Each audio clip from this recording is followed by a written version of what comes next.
Hello, and welcome back to Daily Dhamma, a letter to our children. Today, we're going to do a Friday meditation on attitude adjustment. And Fridays, we usually reserve for looking back on our previous week to see how we have done in regards to our relationships and our practice. And it'll be about 20 minutes, and I will signal that with the temple bell at the beginning and at the end. I'm Dhamma Bum, and I'll be your guide for this guided meditation. On the premise that it's better to practice meditation than to talk about it or to read about it, that's why we decided to do this today.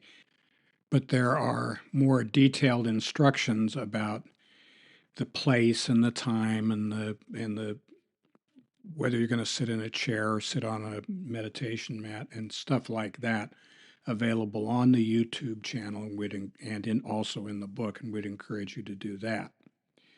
So, without further ado, on my mark.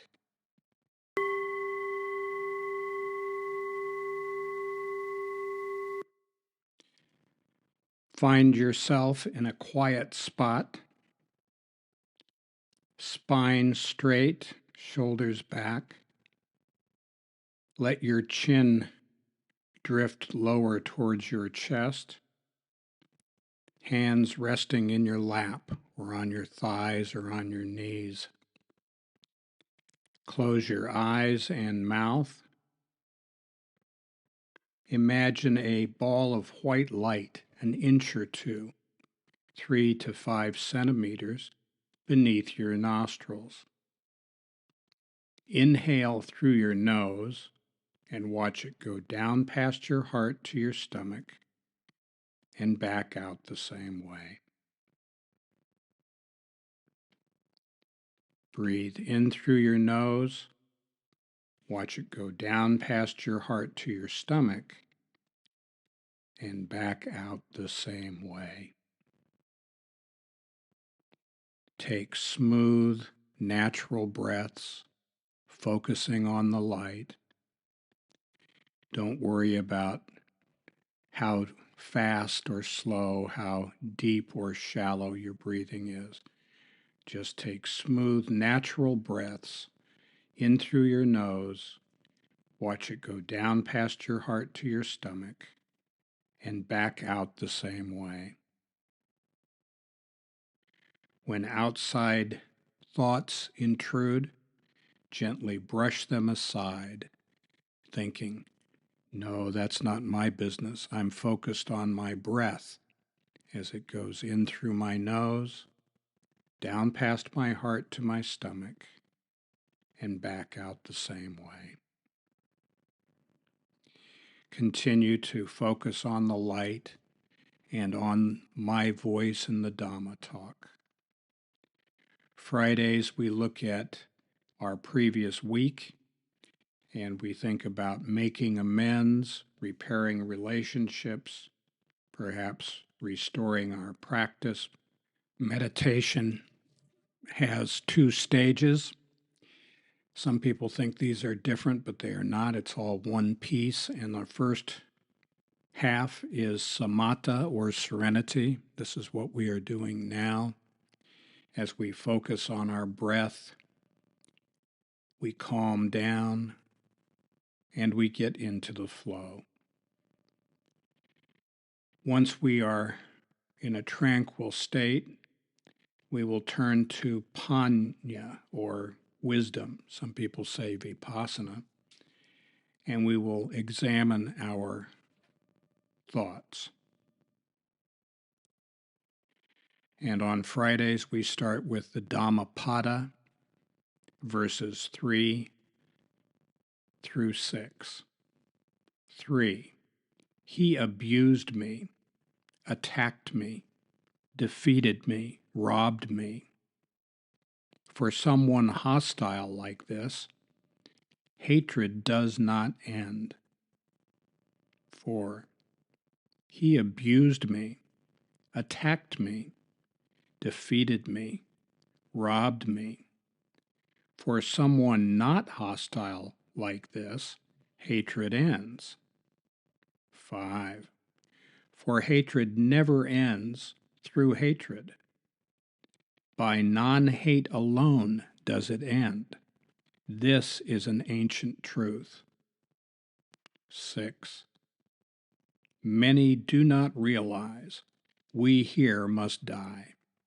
For those who realize this, quarrels end.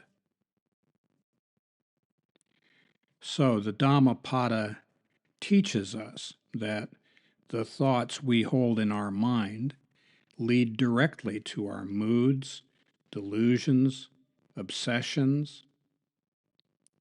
If we wake up first thing in the morning angry at the duck-billed schmoes who have ruined everything, and we are angry about it when we awake, we're angry about it throughout the day, and we're angry at those duck-billed schmoes when we go to bed at night, we stay angry, then we have chosen to be angry. We become angry, hateful trolls because that is what we have chosen to become.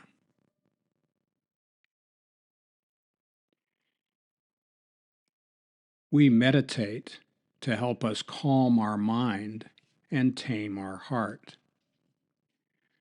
We meditate so that we might choose joy instead of anger and hatred. Today, we are going to look at attitude adjustment.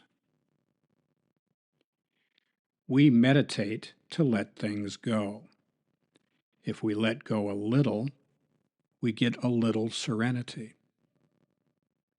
If we let go a lot, we get a lot of serenity. And if we let go completely, that is, we accept life as it is, then we get complete serenity.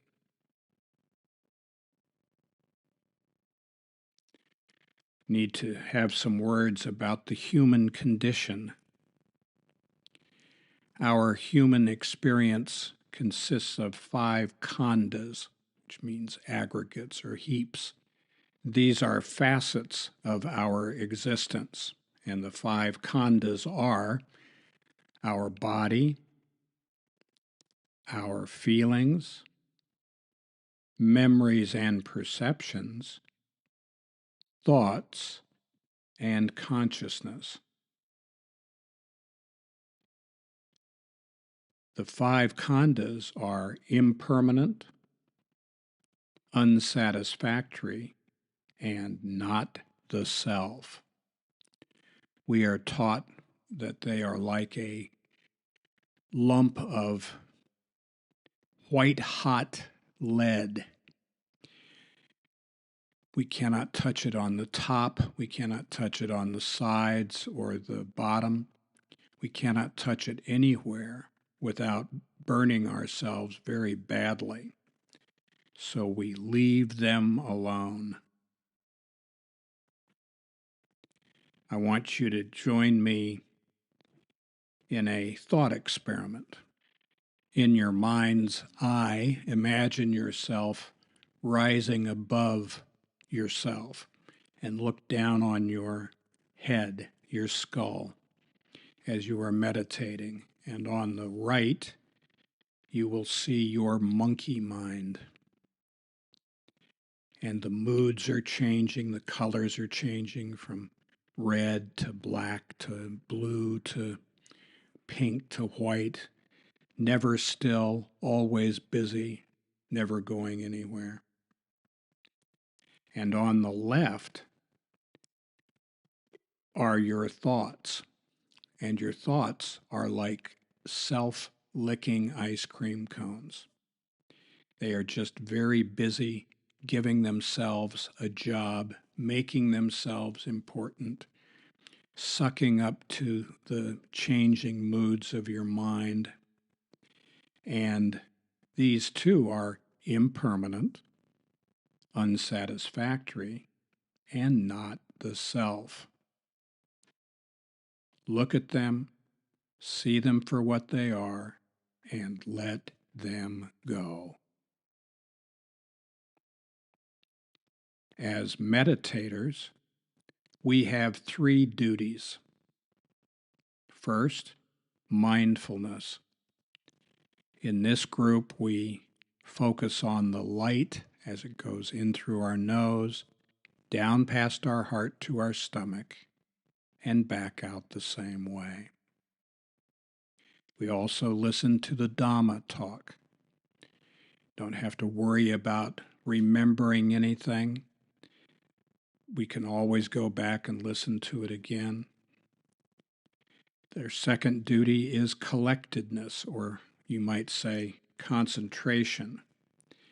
And what this means is that if outside thoughts intrude, we gently brush them aside, thinking, no, I'm not paying attention to that now.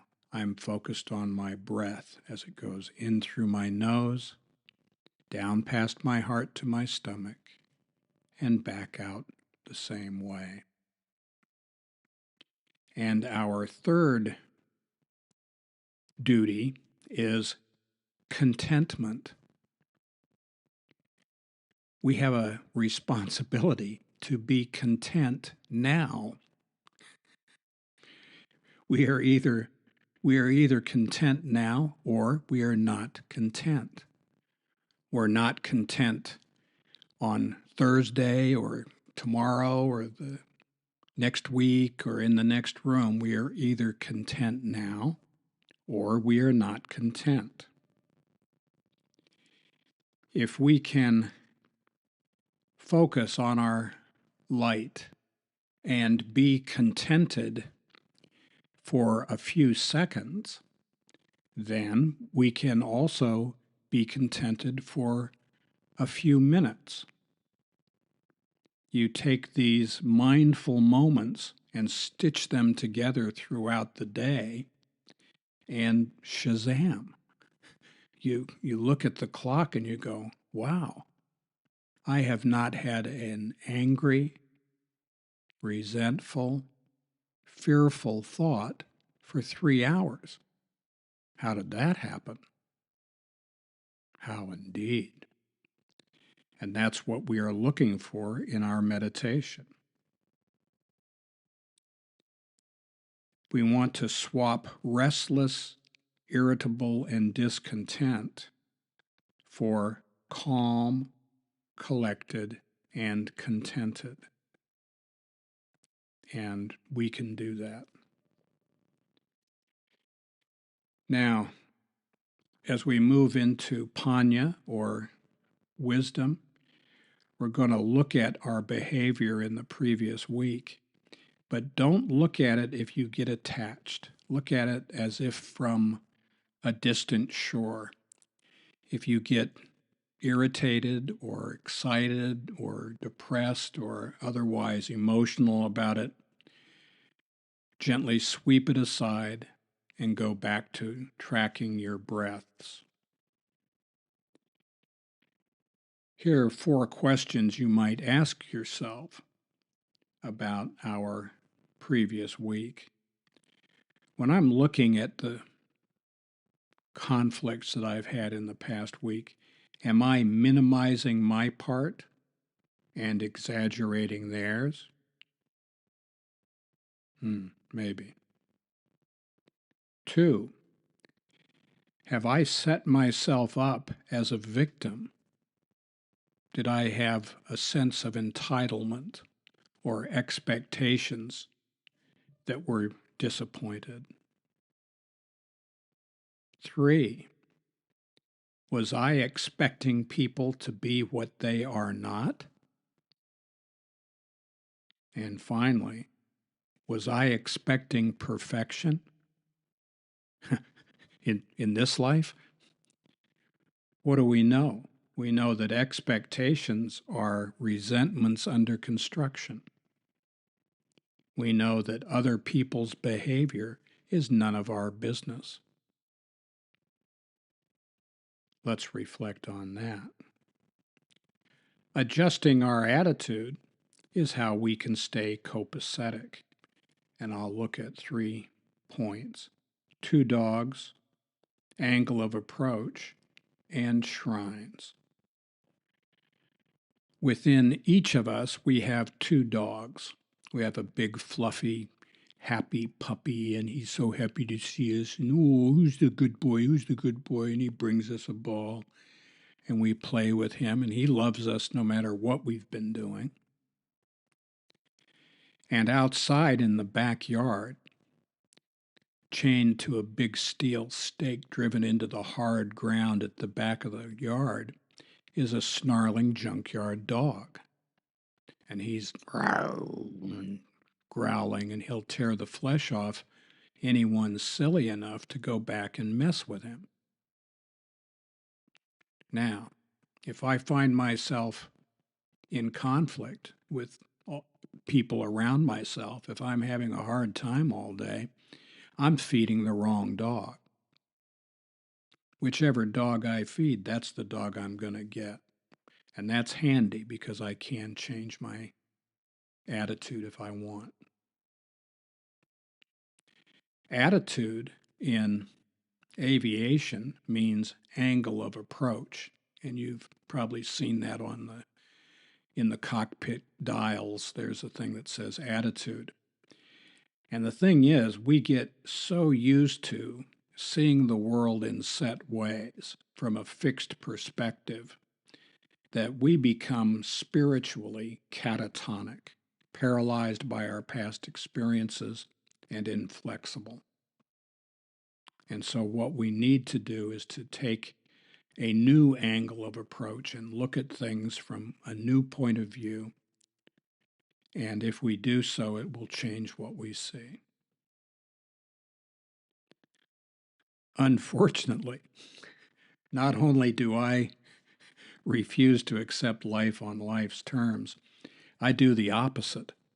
I build shrines in my front yard to all the things I don't like, and they're huge, and I burn incense and hang garlands of flowers on them and dance around them and chant, and I call people up and I say, "Oh, come and see, come and see, come and see this thing. I don't like this thing."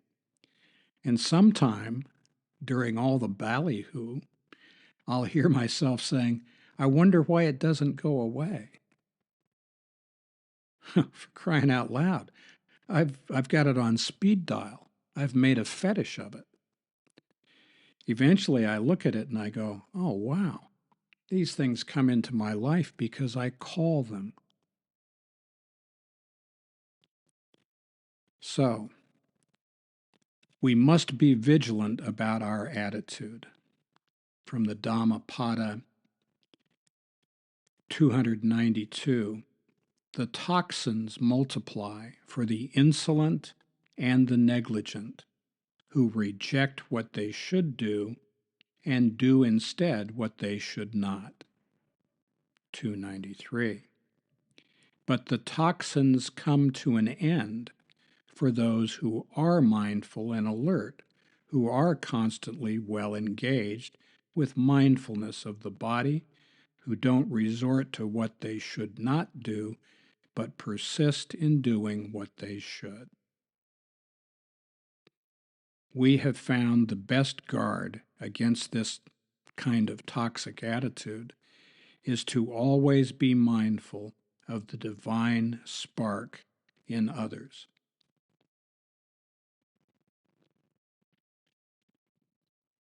When we interact with other people, we need to look for the spark of God within them and treat them as if we are speaking with God, because that's exactly who we are speaking with. Now, this week, as you go about your business, if you start to feel restless, irritable, or discontent, take a breath, excuse yourself, step into the next room, close the door. Bathrooms are really good for this because people will leave you alone usually. Put your headphones in, sit down, imagine a ball of light an inch or two below your nostrils.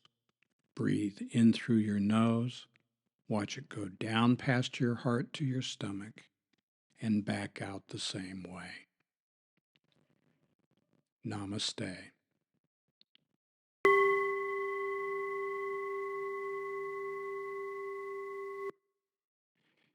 Thank you for listening, and we cordially invite you to attend our live stream meditations, which will be announced on the YouTube channel. And thank you from Mrs. Dhamma and myself, Dhamma Bum.